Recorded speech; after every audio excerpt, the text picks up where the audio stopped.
Namaskar.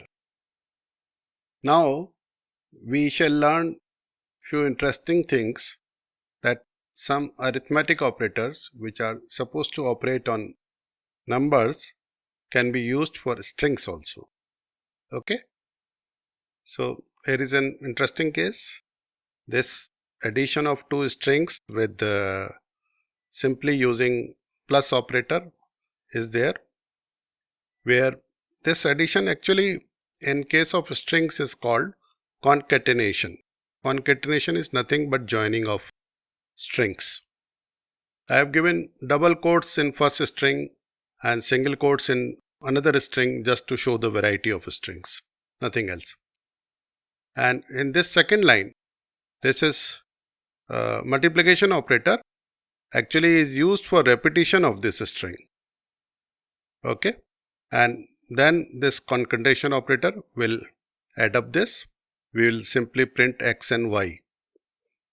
In this case, we are also checking if the same operator precedence, that multiply works first and then addition works, does work for strings also or not. So that we'll see, right? So we'll just run it again, right? So this prints easy Python because this is concatenated. This is easy Python because this is multiplication operator for repetition, and then addition or concatenation, then printing this, then ABB. It will not be AB, it will be B multiplied first, so BB, and add it with A. So precedence rules are still applied. Okay.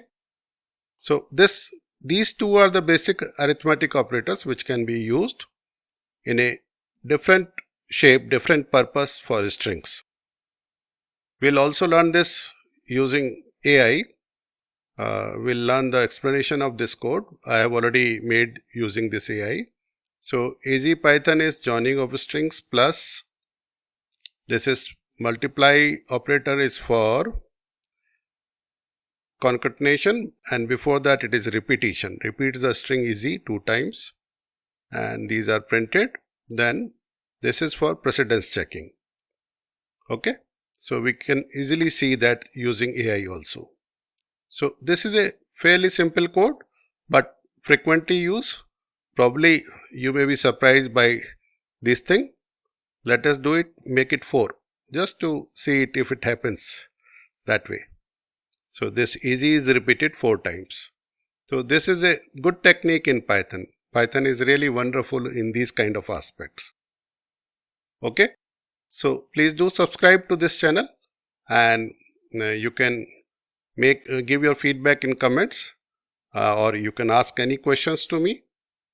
And I'll definitely try to answer as soon as possible.